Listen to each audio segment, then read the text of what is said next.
We have a fantastic speaker, Dr. Hardy, who's made seminal contributions to the field of Alzheimer's disease. We're very lucky to have him over today from University College London, but I won't steal the rest of his introduction from Corinne Lesmasis, but not yet, not yet, sit down. I have many more hours to speak. No. But because it's Brainy Days, I'd like to introduce you to Dr. Nicole Baggins, who heads our Brainy Days program and has worked with me tirelessly on many community education programs. It's really the spirit behind this whole endeavor. Nicole?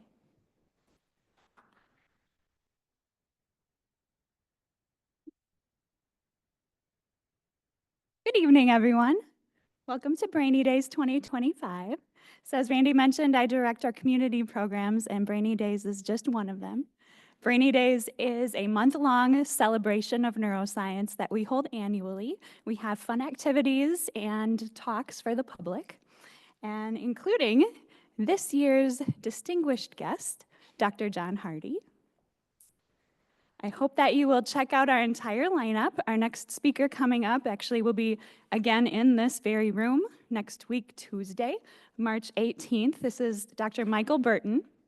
Dr. Burton will be here for a talk and a reception, and he's going to talk about how alcohol and the immune system can affect pain sensitivity. Hope you'll join us for that. If you want to get out and about, please join us at the Cox Science Center in West Palm Beach on March 15th. That's this coming Saturday. We hope to see you there. That's a really fun, one of our favorite events of the year, where we have a lot of brainy, fun activities for kids of all ages. And we'll wrap up Brainy Days 2025 this year with Dr. Andy Newberg, and he will be at the Mandel Public Library in West Palm Beach on Wednesday, March 26th. He'll join us for a talk and a reception and a book signing following that. And he will discuss the relationship between brain function and religious and spiritual experiences. So that should be a very interesting talk as well. All of you can pick up our postcard and check us out. I hope to see you all again at some of our other events this month. You can also check out that little QR code on your phone if that's more helpful. But now I would like to take this opportunity to thank our very generous sponsor of Brainy Days, Palm Health Foundation, and introduce Pat McNamara, President and CEO of Palm Health Foundation.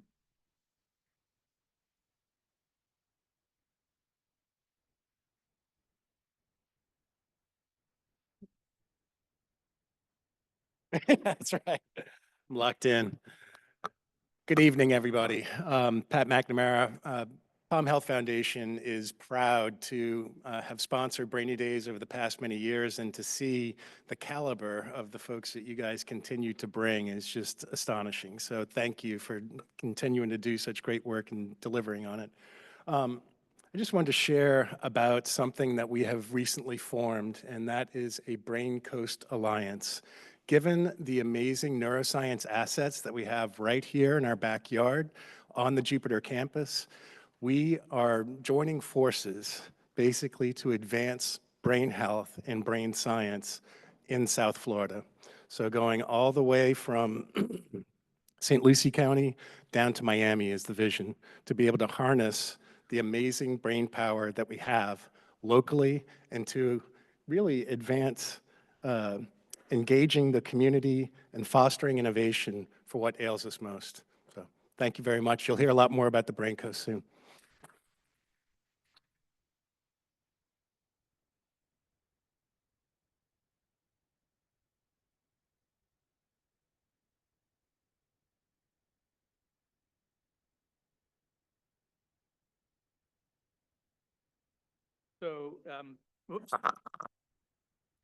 So today we are also celebrating the launch of the David and Lynn Nicholson Center for Neurodegenerative Disease Research.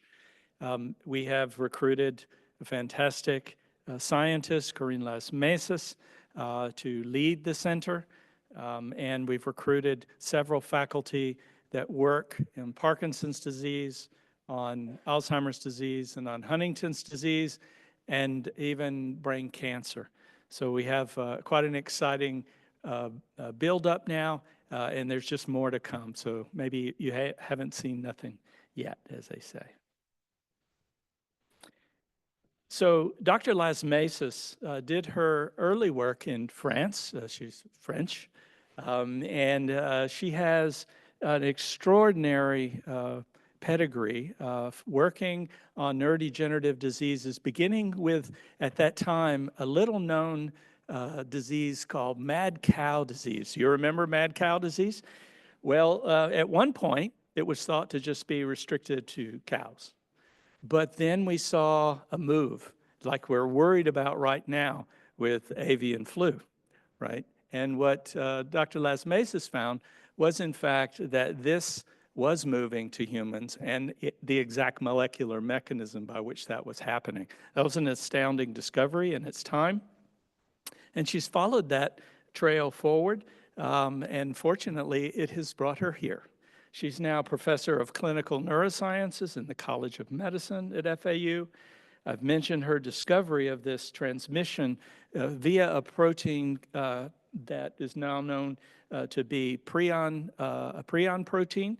And now we think that this prion protein, which can self-replicate and extend itself throughout the brain, is a strong model for how toxic proteins in the brain can lead to disorders like Parkinson's disease and even Alzheimer's disease. She's been an advisor to the World Health Organization, the FDA, and the USDA. She's a PhD as well as a veterinarian, which helps when you're trying to look at diseases moving from a cow to human. And she also takes her work to a translational level in founding and working with biotech companies to take her discoveries and turn them into things to help people. And so that company, Vova Ida Therapeutics, will actually take roost here in its formative stages here in the building around us so that our trainees and other scientists can take advantage of the technologies and the understanding that they will bring and teach us how to take our discoveries to market. So without any further ado, I would like to bring Corinne up, who will introduce our speaker.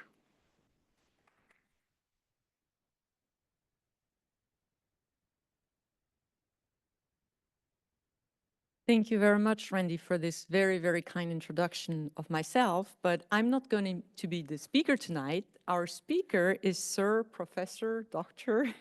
John Hardy, who is coming from London to talk to us tonight. John Hardy started his career as a neurochemist. In 1995, he retrained as in molecular genetics. Back in time, 1991, John Hardy discovered that a point mutation in the amyloid precursor protein, APP, caused Alzheimer's disease in a British family.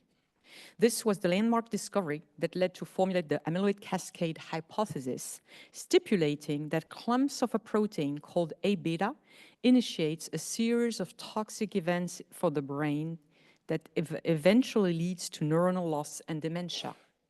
Fast forward, this discovery led to the only 2 FDA-approved treatments that interfere with disease progression in Alzheimer's disease. He identified also tau mutations causing frontotemporal dementia and discovered that the triplication of the alpha-synuclein gene causes Parkinson's disease. He was awarded multiple honors for his work in Alzheimer's research and neurodegenerative diseases. He's the founder of the International Parkinson's Disease Collaborative Network and initiator of the open access databases Brainiac and Mosaic Genetics. In 2021, he was awarded a knighthood in the United Kingdom's New Year honors for services to human health in improving understanding of dementia and neurodegenerative diseases. I'm extremely honored that John accepted to come tonight and give us a presentation and explain all about these diseases to us. Thank you very much, John, for being here.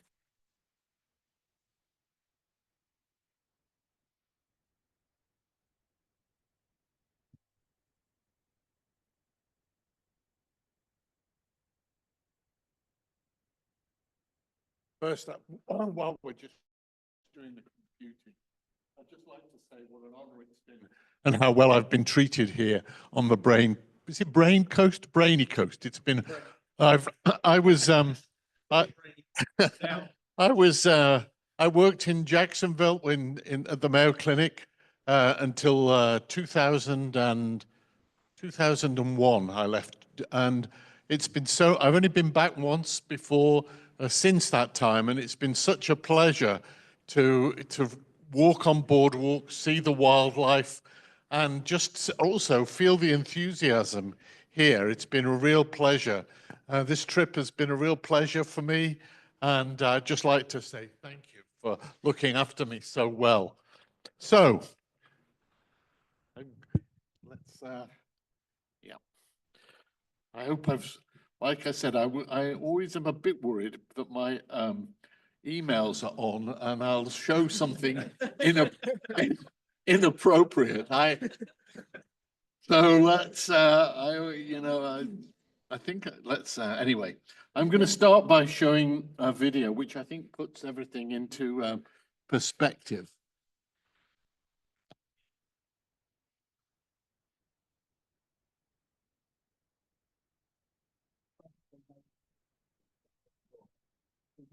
About slides and microscopes and what can you do about the symptoms. It's about families, it's about individuals, it's about stories of people who suddenly begin to lose themselves in a way that's frightening to them, terribly painful for those who love them.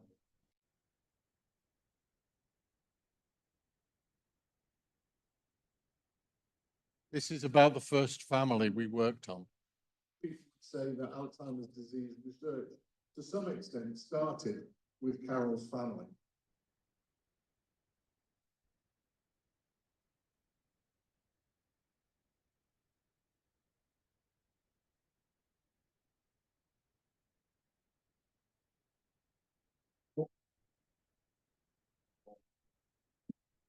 At that stage that our life changed really. We put an advert in 1985, 1986 in the Alzheimer's Society newsletter because we were interested in studying the genetics of Alzheimer's disease. And the very first letter I got was from Carol Jennings, and she had drawn her family tree, described her family tree. The breakthrough itself came in 1991. We got a letter in January telling us they had identified the gene that they believe causes Alzheimer's disease. When we found the mutations in amyloid in Carol's family, we knew that that is where the disease started. It's been a dominant feature of all work on Alzheimer's disease. This is at the Clinical Research Centre at Queen Square. Family has what's called autosomal dominant Alzheimer's disease.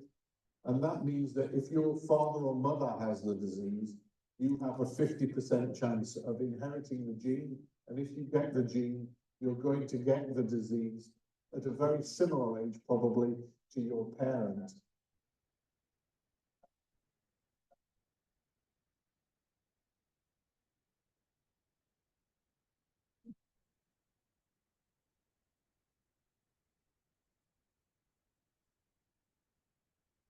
The shadow of the woman she once was, but she's still my wife, so she's still part of who I am.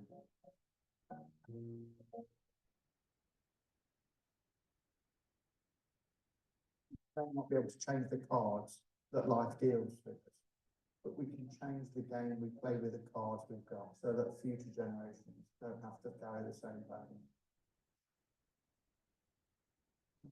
Yeah, she really was a force of nature, and she died. She's actually within about a month of my own age, so it was very difficult.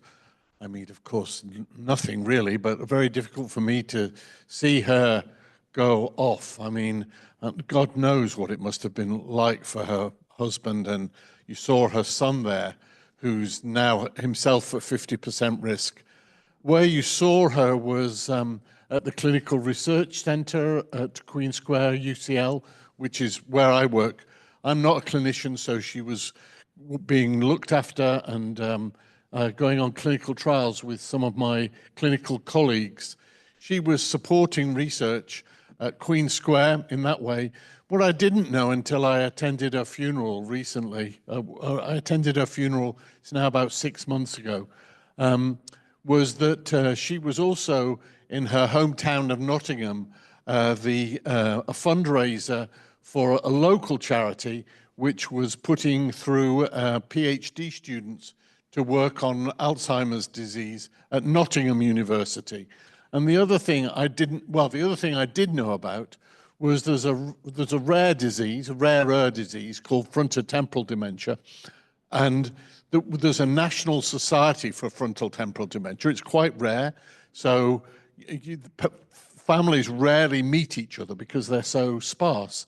And she became the national volunteer organizer for that charity. And every year we would have a meeting, and she would do all the boring stuff. Like she would help the families get somewhere to stay, so they, find them cheap hotels to stay in. She would be the person pouring the cup of tea outside the lecture theatre. And she would be the person who people who were perhaps shy of medical people and researchers, they could go and ask her a question because she had been through pretty much the same things as they had been through. So she was a friendly face. Really, just a remarkable woman. Yeah, just a remarkable woman. And her husband, as you saw there, is also a remarkable guy. Just a pillar of the community, was a local vicar. And, and as a local vicar, he was helping homeless. I mean, they were just really the salt of the earth, I don't know if you use that expression here, but they were the salt of the earth. And frankly, this research would not have started without them. And of course, there are other families like that. They are quite rare, but I think, as I hope I convince you, they've been really informative in terms of how we understand the disease. And I should say her son is now also going through clinical trials at Queen Square, UCL. So, that's something that the family connection continues. Okay, let's get rid of this and I'll go to the slides now. As the video said, this video was made about, let's get rid of that.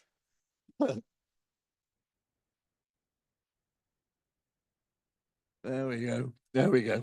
So now I will just say that once I was giving a talk and my sister contacted me while I was while I was giving the talk, and let me just say, I wasn't happy, and when everybody in the audience heard exactly what she had to say to me. Anyway, so this is fine as a view. This is fine.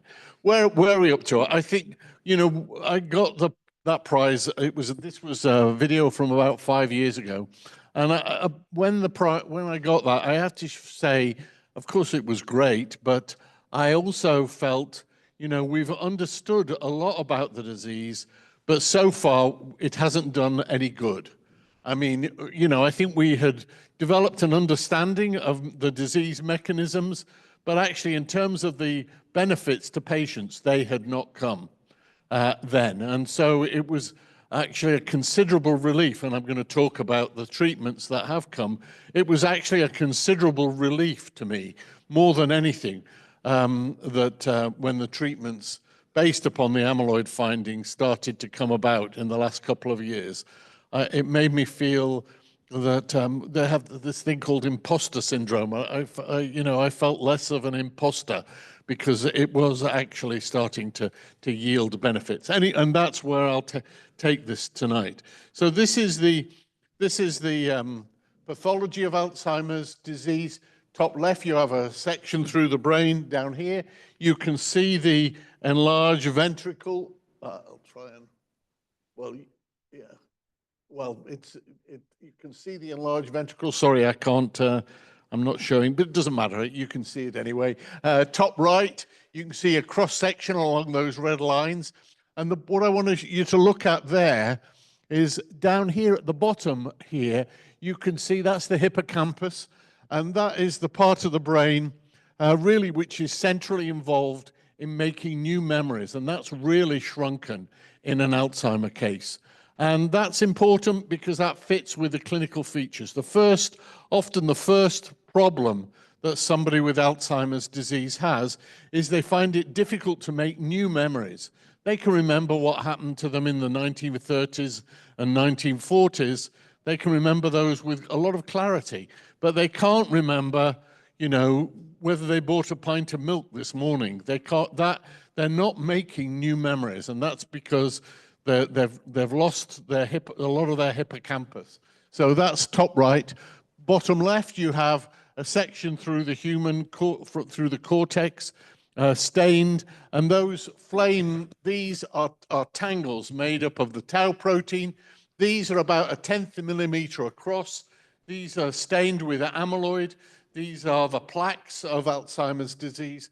And here you have a blood vessel, and you have the same amyloid around the blood vessel. This has been, to some extent, the forgotten pathology of Alzheimer's disease, but that forgetting, has come back to bite us, as I'll talk about towards the end. This is amyloid too, and I'll just mention that this is in a blood vessel. This amyloid is not in the brain, it's in the blood vessel, so it's not behind the blood-brain barrier, and that's an important factor. Now, of course, what this is a complex pathology, and when those in the field saw all this pathology, we didn't know which came first and which came second and what the order of that pathology was. And there were lots of different ideas. Some people thought the plaques came first, some people thought the tangles came first, some people thought neither were important and they were both the tombstones of dying neurons. And you'd go to a meeting, and I have to say, I started at this time in the 1970s, and the meetings would be typically of about 50 people, and out of the 50 people, there'd be about 20 different ideas about the disease. There was no consensus at all, and very few researchers. And at this time, in 1983, Jim Gusella in Boston published a paper on Huntington's disease. He and his group, Nancy Wexler and others, had collected a huge family with Huntington's disease from Venezuela. Incidentally, just to say something politically incorrect, this shows how important it is to work on populations other than North Americans, because this Huntington's breakthrough came from Venezuela. I think it would be very difficult to get a grant to go to Venezuela now, just by the way. But anyway, they found when they did this, they looked genetically and realized that the gene was on chromosome 4. And I was in Newcastle at the time, and I read this paper. I was doing neurochemistry and pathology, and I was studying the pathology of the disease. And I read this paper and thought, how cool is this? This is a way of understanding how the disease starts. If you can understand how the disease starts, and you can see from this pathology how it ends, perhaps you can, if you like, draw a metabolic line between how it starts and how it finishes and intervene in some way. That was my simple-minded idea. I'm glad I did it. And so I was lucky enough eventually to get a job in a genetics department, and with funding from the MRC and the support of my colleagues, we started to do just that, to try and find the gene. So we advertised, as the film said, and Carol Jennings wrote the first letter. Her family, incidentally, was called Family 23, and it was called Family 23 for a really silly reason. and that is that I got letters in, and they came in quite quickly, and I only started to answer them when there was I've got 23, and I started at the top of the pile, and in fact, Carol's letter was the very first I received. But because there were 22 above it, she became family 23. Anyway, that's really not relevant to anything, but but anyway, so how I saw genetics was as a way of refereeing between all the different theories about the disease. I didn't see genetics, what we were doing, as a way of generating a new hypothesis. I thought, look, there's all these ideas, and genetics is an unbiased way of finding out which of these ideas was the right one. And I just want to point out this paper from the top left, from George Glenner from 1984.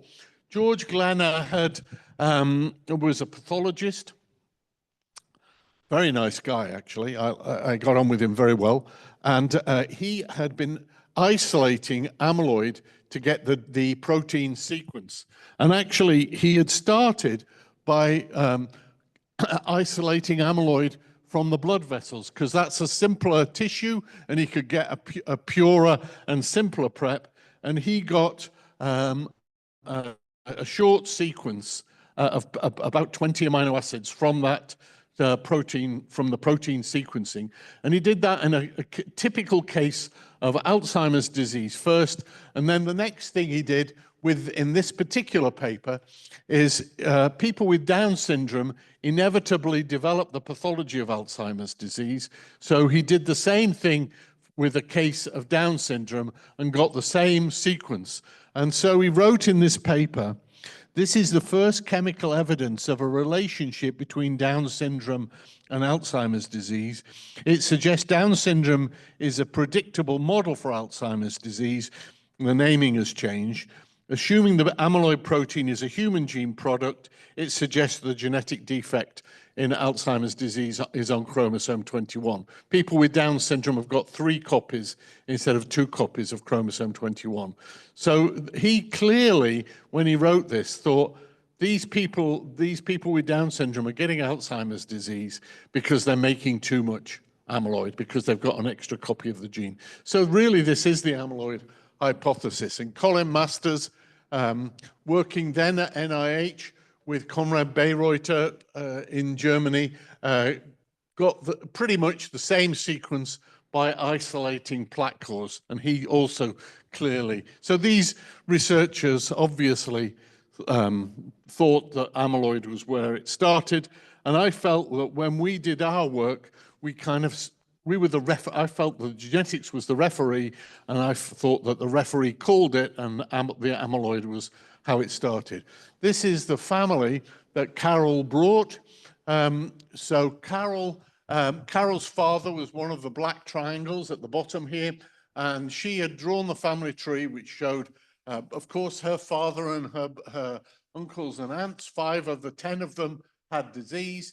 Then her grandfather had the disease, and then her double cousins also, one of the 3 double cousins had also got it, and then the great-grandfather, very top, is where it had started. That's the family tree that she drew, and what you're looking at there is the top half of chromosome 21, and it's a very simple experiment, although it took us a very long time, and you can see that all of the affected members have got the entire chromosome region, but number 9 and number 11 here have got bits of the chromosome and are not sick. And so that localizes the disease gene between those 2 bits, and the amyloid APP gene is in the middle, and we sequenced it and found the mutations.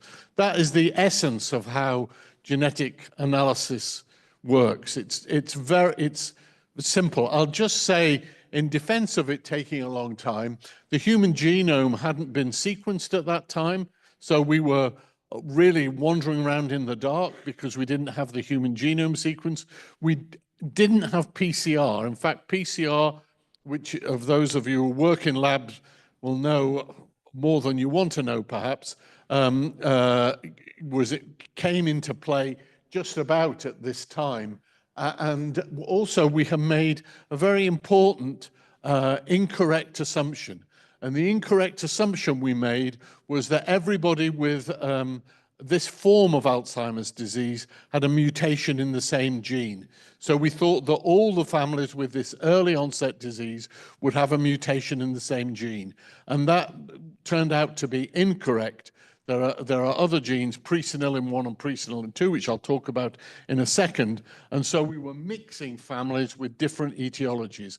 And really the important thing that made us make the breakthrough, so to speak, is that we decided, instead of pooling data from families, to analyze each family separately. That was the key change that made us.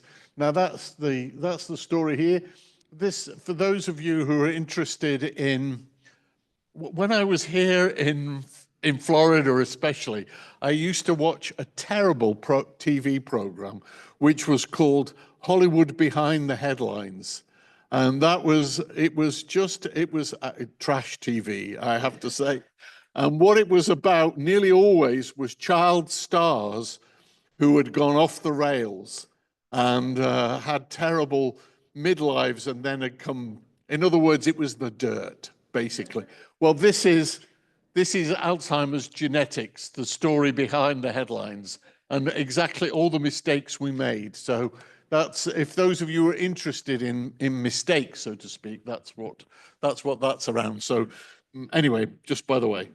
So we found the mutation in this family. We found the similar mutations in other families, but most families did not have amyloid mutations. And we realized pretty much immediately that there were other families which didn't have amyloid mutations. That led us to race, all the different groups race to find the other mutations. The race was run essentially by Peter Hislop, who was then in Toronto. He's now at Columbia, and he identified mutations in a gene, in a protein he called presenilin, well, two presenilin 1 and presenilin 2, and that's drawn here. So there you have the structure top left of presenilin 1. It's well, for those of you who are not kind of used to seeing biological structures, you're looking at a membrane here, and this protein in blue is going through the membrane 9 times. And all the residues in red are the residues at which we and others have found in different families mutations. And in yellow, what you have there is the amyloid precursor protein in what is the active site of presenilin, the active site of presenilin. So the key breakthrough, which was made by Bart de Stroeper, Dennis Selko, and Chris Youngkin, essentially, was to realize that presenilin was the enzyme largely responsible for producing amyloid from the amyloid precursor protein. So really that is strong evidence for the amyloid hypothesis. You have either the protein itself, the amyloid precursor protein in yellow, or the enzyme responsible for metabolizing it in blue. Mutations in either of those genes cause disease. Amyloid mutations generally, there's some exceptions, but amyloid mutations generally cause disease onset, like in Carol's family of the 50s. The presenilin families generally cause disease in the 30s and 40s. But it's really dramatic. The youngest family we worked on had an age of onset of about 32. The youngest I've ever heard of is a Polish family where the age of onset was 18. So really just an incredible. And what these mutations all do, and this is a paper, actually this paper is from the Mayo Jacksonville when we were there, led by Steve Youngkin.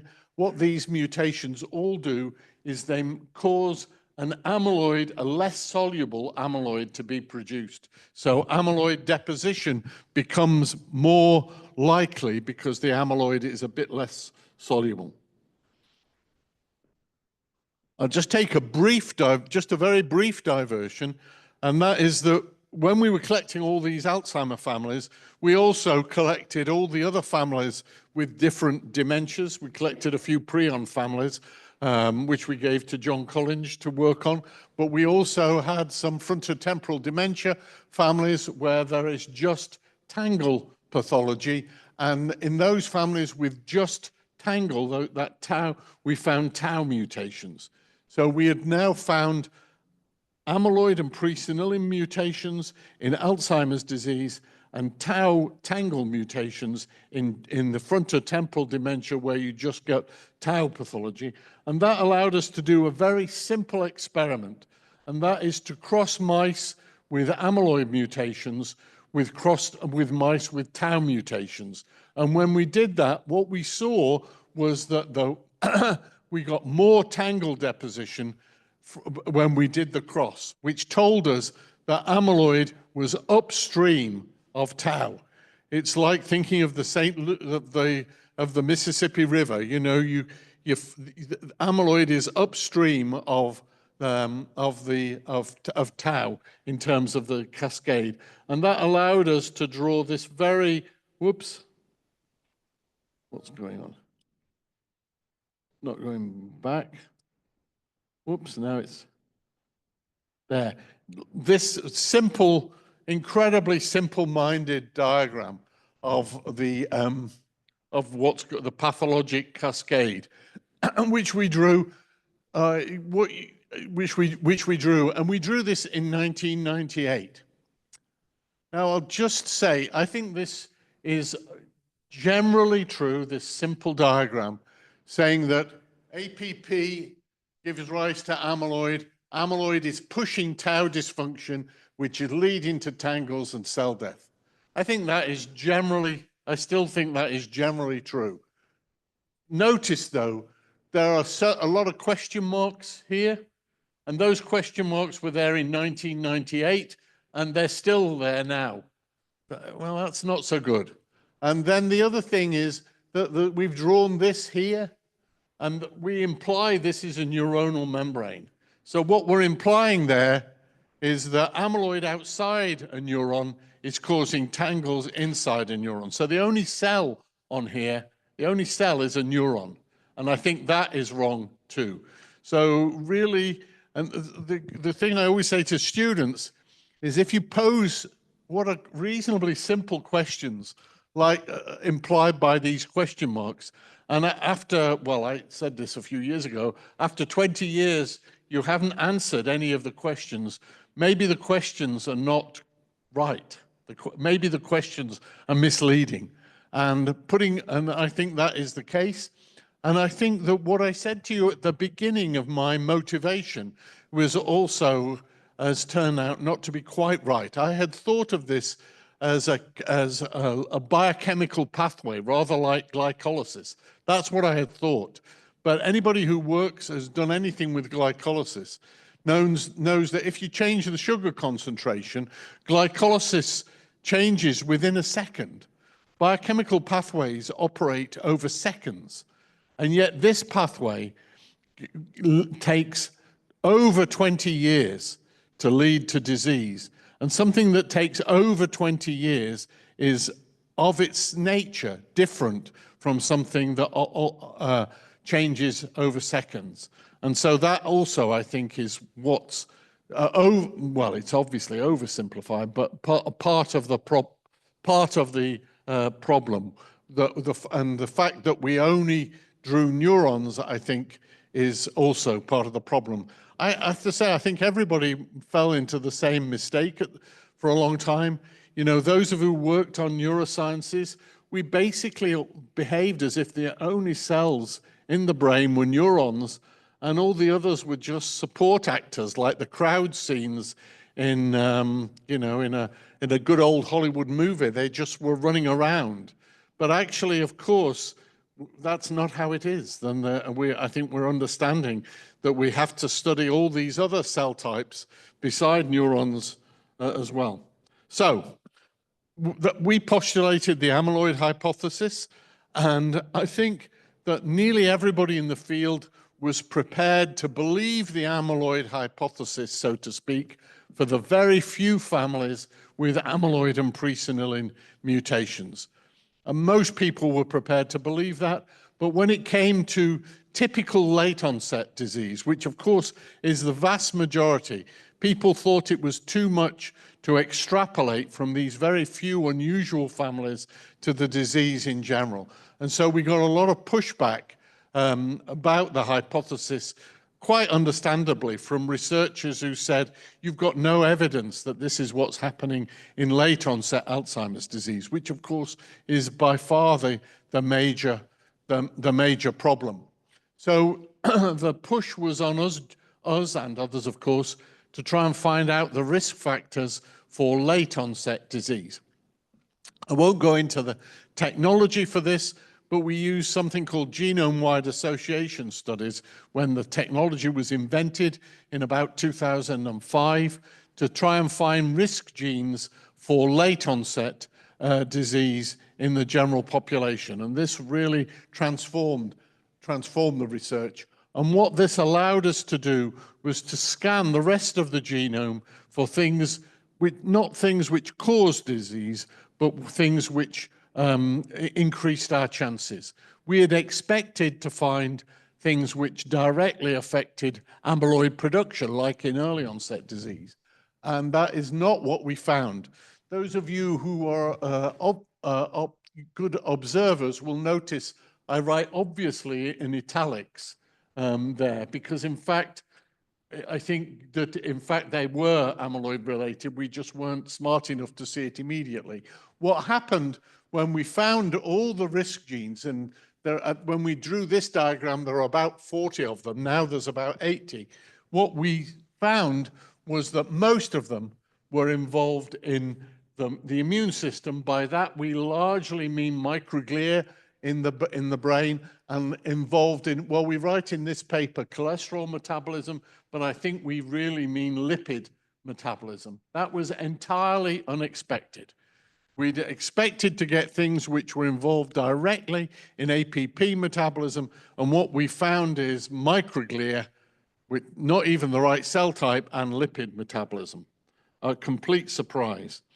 And when we started to do sequencing, and we sequenced large numbers of cases when the technology allowed, and we found mutations in this gene TREM2, which was a microglial gene and completely, again, unexpected. So by both the genome-wide studies and by sequencing, they all pointed at microglia. The surprising thing to us is given in this little statement here, was that we found that when we were doing this genetic work, another group in my department were also looking at the mice we'd made which had amyloid deposits. And those mice had changes in gene expression, and we found to our surprise that when the mice deposited amyloid, the gene which was upregulated the most was the very same gene. So we had two independent findings. Genetics told us TREM2 was important in disease, and gene expression told us it was the most amyloid responsive gene in the CNS. And so we decided to use that and formalize it and look across the genome to see which other genes were upregulated by amyloid deposition. And that's shown in the top left here. TREM2 is right in the middle of there. It's the most right circle there, that's TREM2. TREM2 is the gene which is upregulated the most by amyloid deposition. All the other genes on that map are also upregulated, but the ones that are circled are also Alzheimer risk genes. And so this is telling us that actually what we're finding is that genetic variability in the response to amyloid deposition is important in determining your risk. It's giving us a general view about what's important in Alzheimer's disease, and that general view is that it's how well you react to your amyloid deposition. So Late onset typical Alzheimer's disease, the risk is determined, at least in part, by how well you deal with amyloid. And I had already said that in early onset disease, it's determined by how much amyloid you make. So all of this data really fits with the amyloid hypothesis, the overall etiology. Now moving on to treatments. Obviously, the implication is that if you could remove amyloid, you would be at least part of the way to treating the disease. And the first steps in this came really about by accident by this group led by Dale Schenk, and this is in 1999. Dale Schenk did 2 papers at this time. The first was that he injected mice with amyloid so that they raised antibodies to it. And the second was he used commercial antibodies and infused the mice with those infused antibodies. And what he found was that in these transgenic models of Alzheimer, of amyloid deposition, these antibodies seem to reduce the pathology. It took us a while. We all made a mistake in interpreting these, and that mistake cost us a few years. And the mistake we made was that actually these early antibodies, they prevented amyloid deposition. So when you gave them, the mice didn't deposit anymore, but what they did not do is cause amyloid removal. So if amyloid was already there, that amyloid was not cleared. That was a distinction we well, I shouldn't speak for the whole field, but it's certainly a distinction that I did not make. I thought, you know, these look as if they're stopping amyloid, and that was enough for me at the time. I think that was a mistake. That was, well, my interpretive mistake. I think others made the same mistake. The other thing is, just again, by the way, even in this early paper, which is 1999, they saw what we now call ARIA effect. So what happens when you give an antibody, well, to a mouse or a human, the first thing the antibody hits is the amyloid in the blood vessel. Remember, I said that the amyloid in the blood vessel is outside the brain.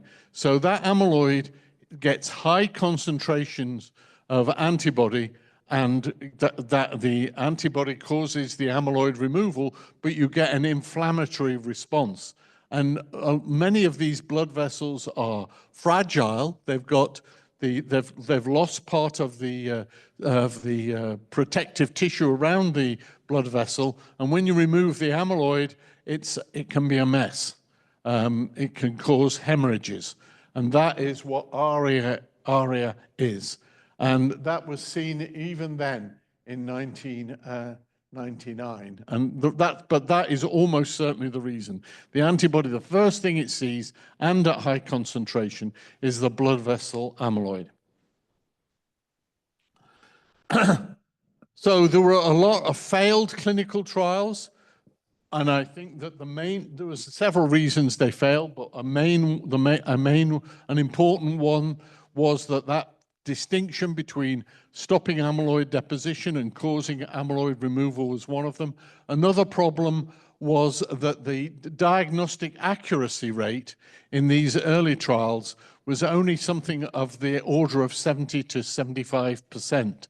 And it's very difficult to do a clinical trial of an amyloid removing drug when only, 2/3 of your cases have got amyloid to remove, and the others have got other causes of their dementia. So you're really weighting the pitch against yourself with that. That was another reason. That's changed now in the more recent trials. So I have to say, and I kind of implied this when I was talking about, being disappointed earlier on when we had not made any difference to the patients.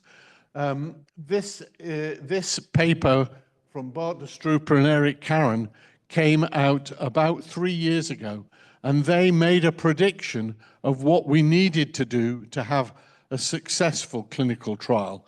And I really recommend this to anybody who's really interested in this subject, because, everybody you know, there's a tendency in science to do what I think you call here in the States Monday morning quarterbacking. Everybody is smart afterwards. And this has the benefit, this review has the benefit of being smart beforehand. And that is an unusual thing. And what they said was that this is the model you need to have for a successful clinical trial.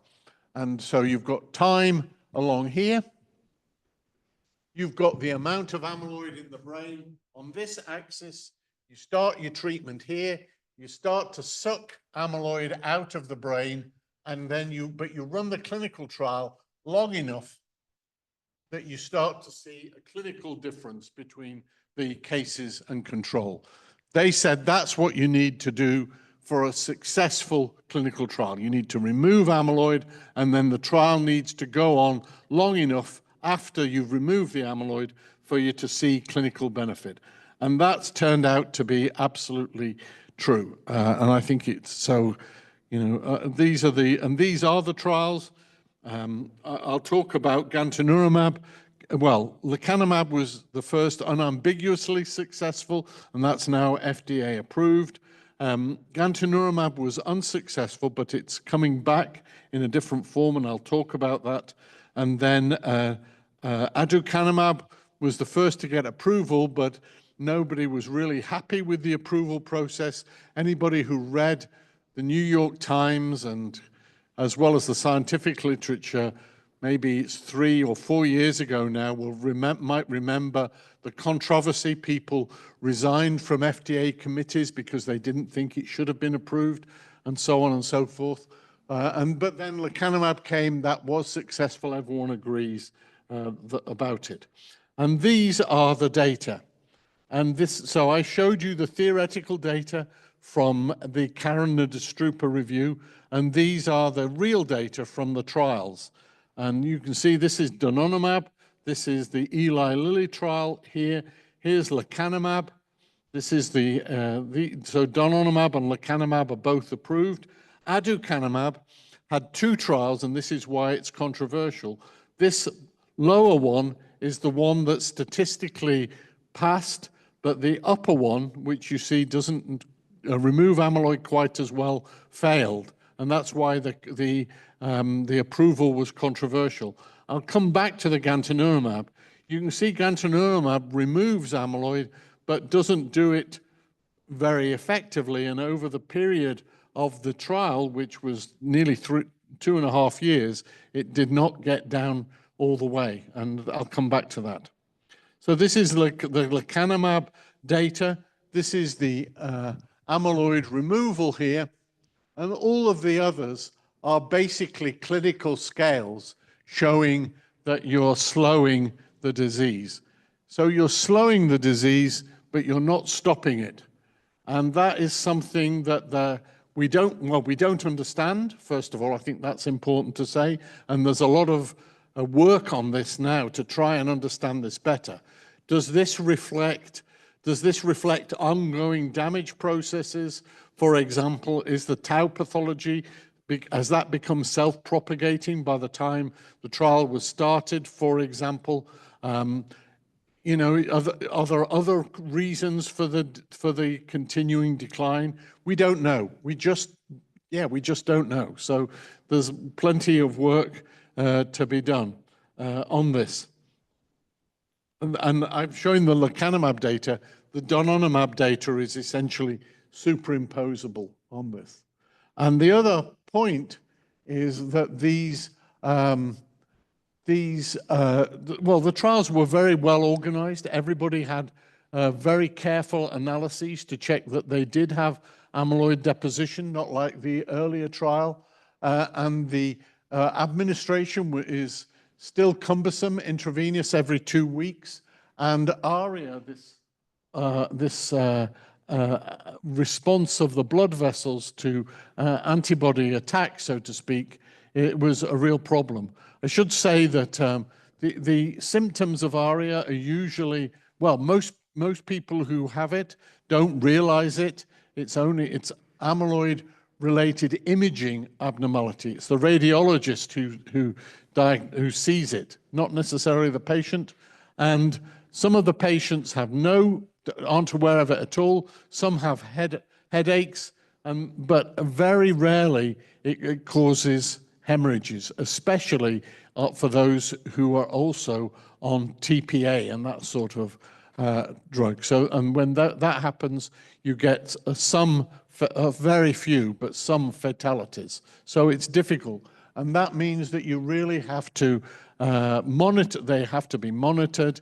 It's an expensive drug already, but the whole giving of the drug involves very careful and expensive monitoring. I don't know how much it's costing here in the States. The estimate in the UK is that it's something like £50,000 per year per patient. And this is really about half of which is the drug cost and half of which is the monitoring, the administration and monitoring costs. Now it is getting better. We get the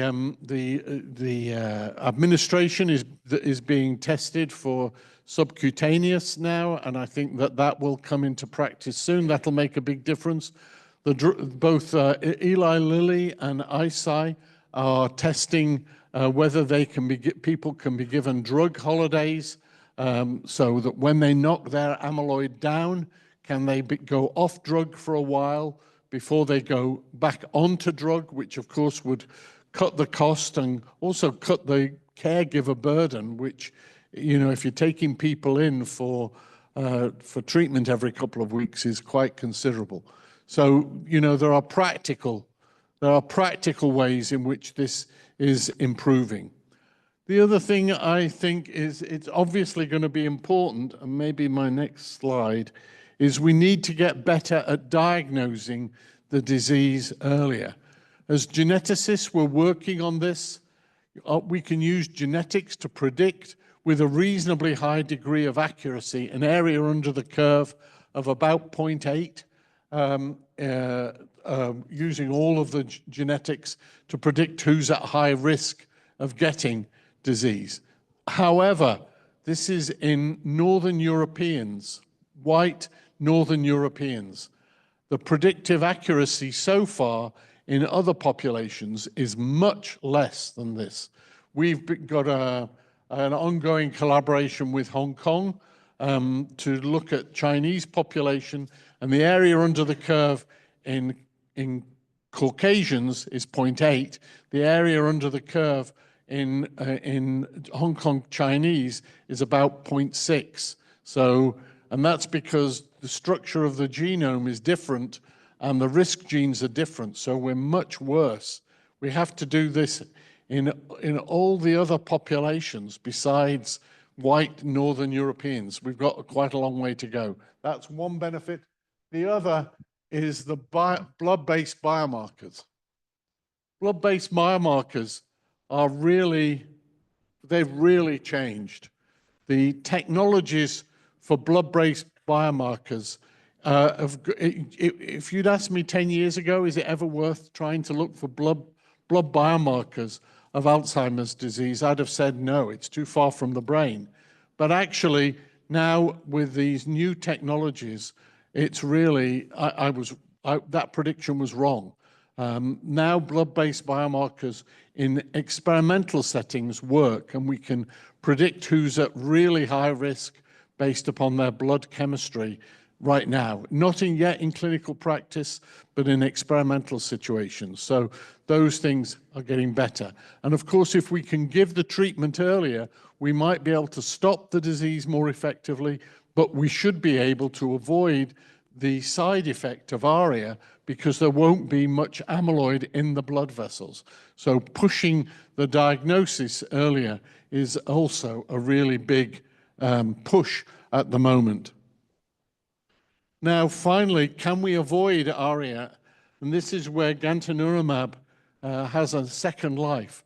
Roche have started to tie the active site of their unsuccessful gantenerumab to a transferrin receptor, so they can get the active site of the antibody through the blood-brain barrier rather analogous to what we heard about the ultrasound, really. It's the same basic idea, getting a drug into the brain parenchyma, past the blood-brain barrier effectively.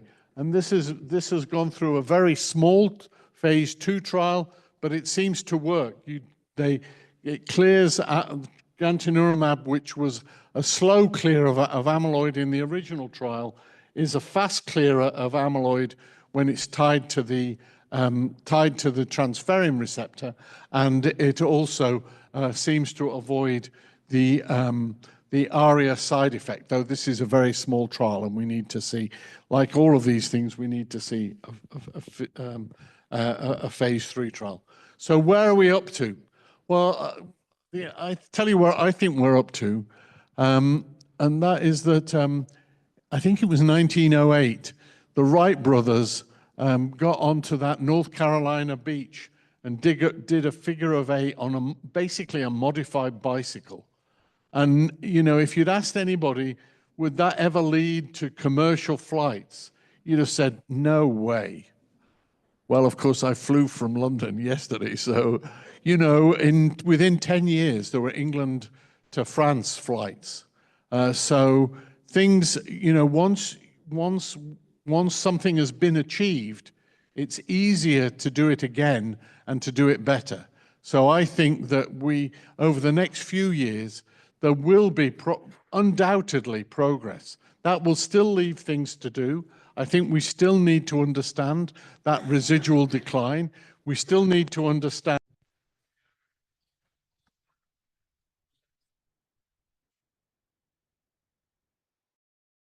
So there are plenty of things to do. And I guess that you guys, like us back in London, want to be part of that process.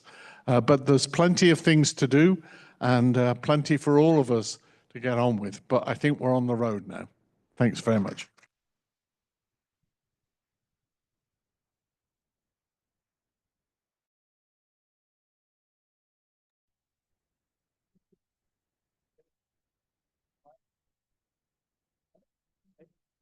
And I think we have. Great. And we have one more? Okay. Corinne, you want to take that one? Yeah. And we'll just cover the room as best we can. So I'll kick off questions. I know that there are going to be a number of them, and we'll stay here till, you know, you want us to leave. Oh, please. Yes. Jet lag is sort of sinking in. So in terms of risk, we know age is a risk, right? But so is sex. So women are at greater risk than men. And when you show the data, are those men and women? Yes, it is men and women. And of course, you're right. Women are at greater risk of Alzheimer's disease. Men are at greater risk of Parkinson's disease. I don't understand it. We don't know why. Yeah, we don't know why. I mean, in the trials, if you split them, do you find? There's been some discussion about that, which I've seen, which has been rather bad-tempered. People have said that if you look at men, most of the people in the trial were women. If you look at men who have an E4 allele, I think it was, then they show no benefit. But that is what happens, of course, as you start to cut the numbers down, right? Then it's you know, you can't really make firm conclusions. So I've seen an argument about that, but not really definitive data. Got it. Let's walk around here. Find some hands. Let's see one. Thank you very much. As a neuroradiologist, I see this class of patients that typically present with large lobar hemorrhages, typically elderly patients. They don't necessarily have dementia, although some might. And in the absence of other obvious causes, aneurysms, trauma, tumor, we typically label this as amyloid angiopathy. And I'm wondering, have you or anybody you know looked at these? Do they share histologic characteristics with people who actually do have Alzheimer's, where is it just affecting the blood vessels in those patients if they don't have dementia, or is it also affecting neurons and things like that? I mean, one of the things I'll say is there's not been enough neuropathology done on patients like the ones you describe. So I don't think we really know definitively about that. I mean, certainly some of them, and we've got I've been to case conferences back at Queen Square about this. Some of them have, if you like, incipient, the early stages of Alzheimer pathology as well. But in general, I can't answer your question, really. Thank you so much. It was amazing. I would love to know what you're personally working on right now. And I'm not allowed to say staying awake. Is that right? No, so actually the genetic prediction, the biggest project in our lab at the moment is trying to understand, obviously, the whole field has developed all of these genes involved in risk, but what we can see is that what drives the speed of decline is different, at least, in part different from what drives the genetics of risk. So what genes influence rate of decline? I would say that's the biggest project we have.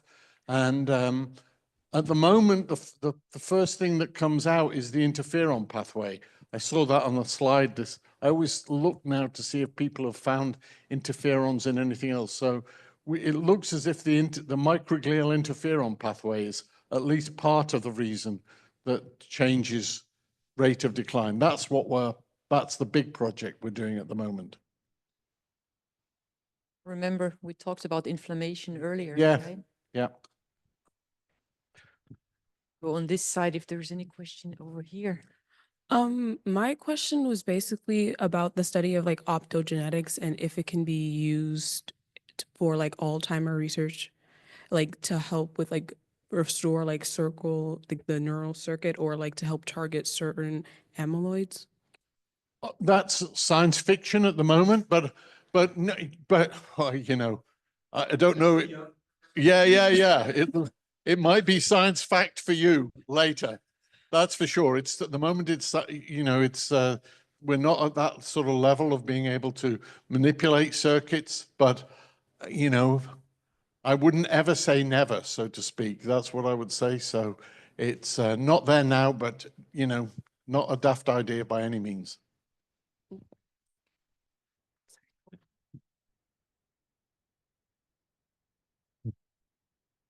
I was interested in the amyloid invasion of the blood vessel. Isn't that in the intima or in the outside? Does the amyloid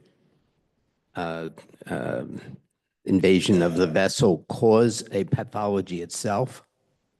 It definitely causes a pathology because you get a degeneration of the other cells. You get a vascular necropathy? Yes, you do. I'd like you to look at the original papers rather than talk to a geneticist about it because, I quickly reached the edge of my knowledge. But I mean, it definitely causes vessel damage. No question it causes vessel damage. But as I said, it is outside of the blood-brain barrier.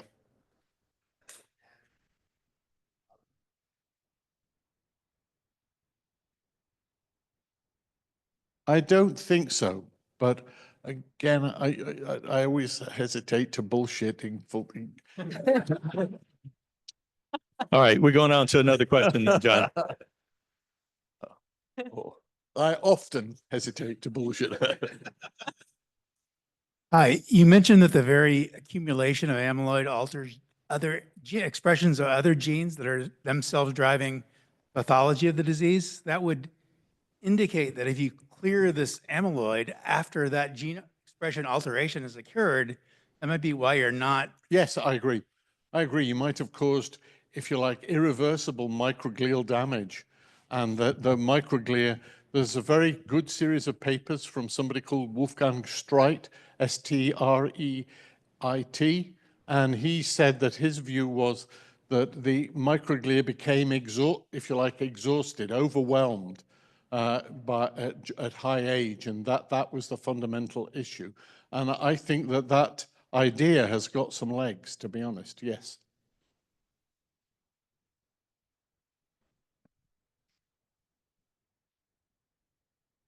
Thank you very much. But as Oh, far as thank you very much, but that's Right. not, that's not a good start. Right. From listening to you, it seems like genetics plays a huge part, but what does lifestyle play?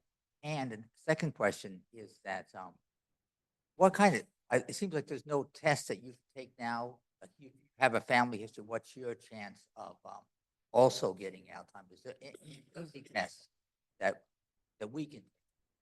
I didn't Those two catch either of them Is properly. there a test that you can take that can give you an idea of whether or not Yes. you're prone to get it? That's Yeah. available. Actually, sort of. So, I mean, 23andMe actually tells people their risks. Oh, really? I mean, in the UK, we think they shouldn't, but they do. So you can get a rough approximation. I won't say it's totally accurate, but you can get a rough approximation from those 23andMe tests. Now, what was the other?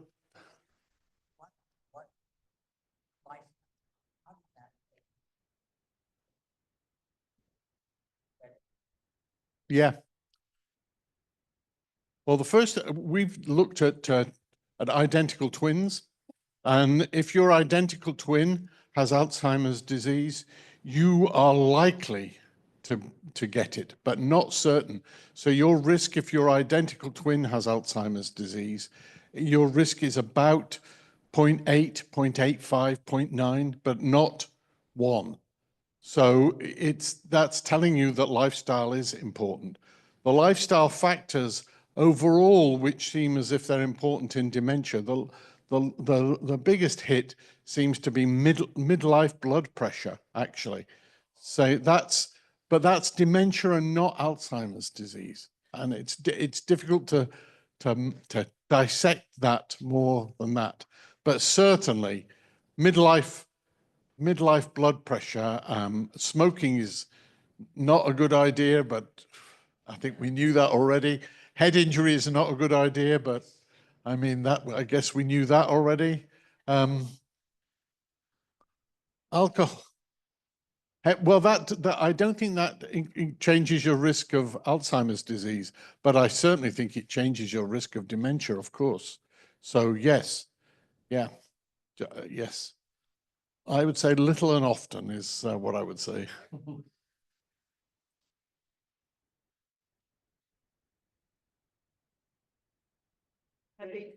So yeah, no, I heard. So what the lady said was that a lot of her, I'm going to say, acquaintances are family as well, who have had dementia have been heavy drinkers. Of course, what I think one of the things that happens is as they start to go down the slippery slope, they are less self-controlled as well. So one can imagine that they might become heavy drinkers in part because of their dementia, in part. I want to give them a little bit of an excuse, just to, you know, I don't know if, yeah.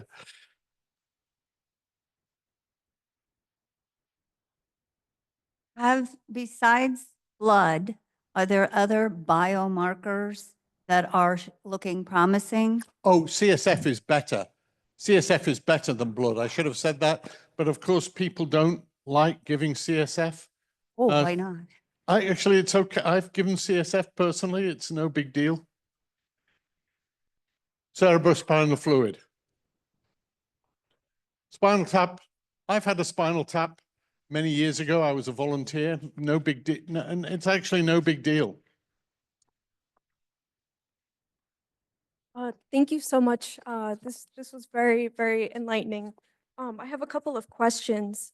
What's your opinion on like emerging studies showing that gut microbiome and the gut-brain axis influences disease progression?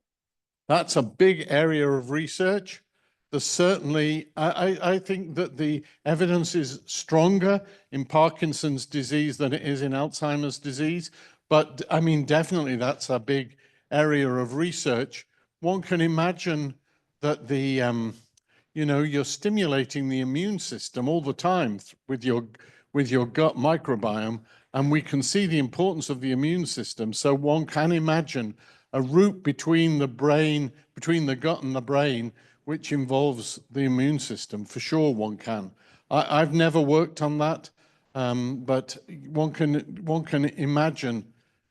I should just say one of the things that's changed is I used to say yes and no to things.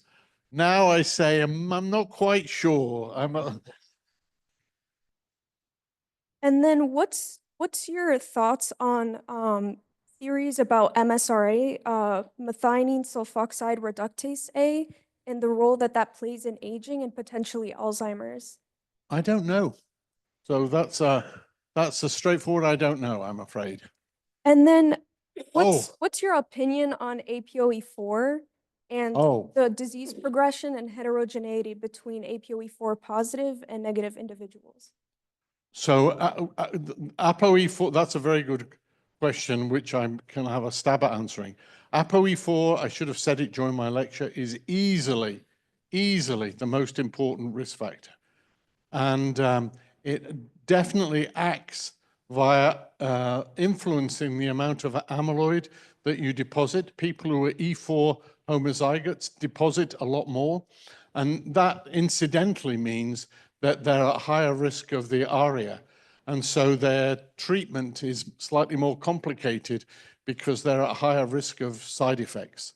So, I mean, ApoE4, I should have mentioned it. I'm glad you picked me up on it. ApoE4 is easily the most important risk factor.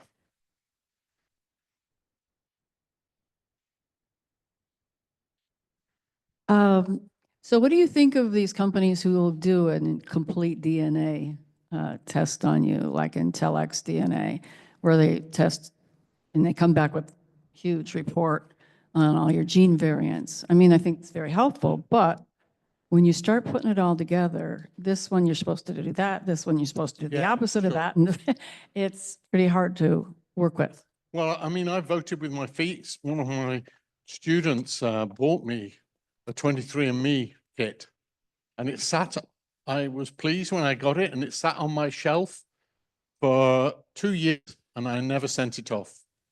So I kind of didn't want to know. I've had a couple of people phone me up and say, I've just done a 23andMe and I'm an ApoE4 homozygote. What should I do? And, you know, I don't think that's the way that people should find out, really. So I'm not an enthusiast about these types of tests. Well, they do give you lots of things that you can try to prevent it. So Yeah. to me, that's helpful. Well, except that the evidence for prevention is rather weak. So, I mean, you know, it's definitely a matter of opinion. Well, yeah, if you have a really bad gene like that, but this is your entire body. It seems to me that it's helpful in some ways, maybe not something that's you're for sure you're going to get it. Yeah, but there's so much to these things. No, I agree. I mean, do you feel that they're giving you good, complete answer, the tests are correct, or? Yes, I think that the tests are correct, but the interpretations are usually rather weak.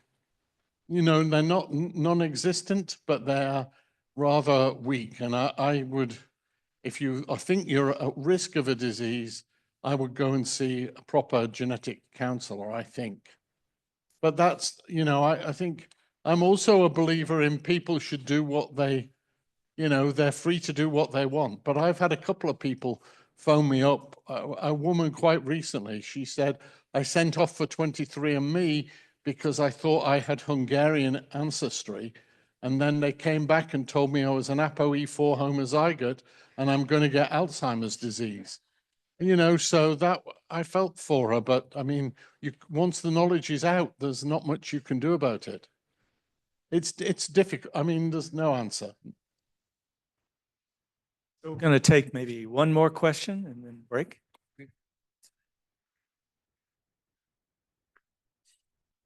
I'll take two. I'll take two.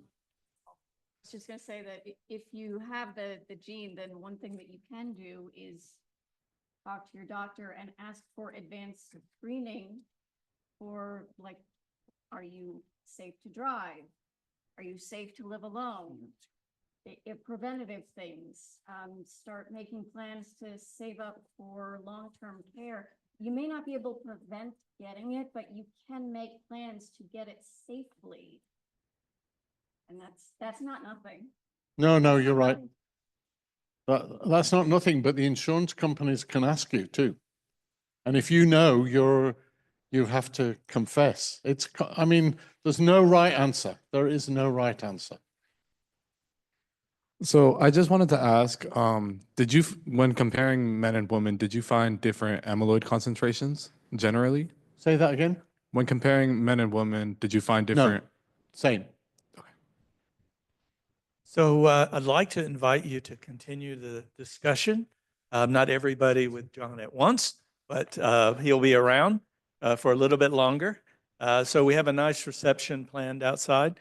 So please enjoy yourself. And thank you, John, for a very interesting lecture. Thank you.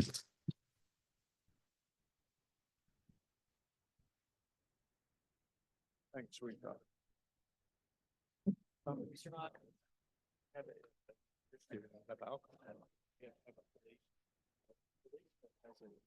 Timeline. When they're here, when they go, we can't drink anymore. That's why we have to get out. You know John Armstrong. The name rings a bell. Okay, we met him for Yeah. No, I thought maybe. Yeah, no, the name rings a bell. He's now 85. Oh, okay, he probably is one of the people who's published on the on how we should reorganize the healthcare system, I'm guessing. Right. There's been quite a lot of that at the last 5 years. I'm guessing that's where I've heard his name. Thank you. Dr. Michael, I'm a neurologist. Oh, hi. I remember studying it back when I was in medical school and residency and everything. You mean I'm that old? Yeah, no, there has been thank goodness the progress is, but I mean,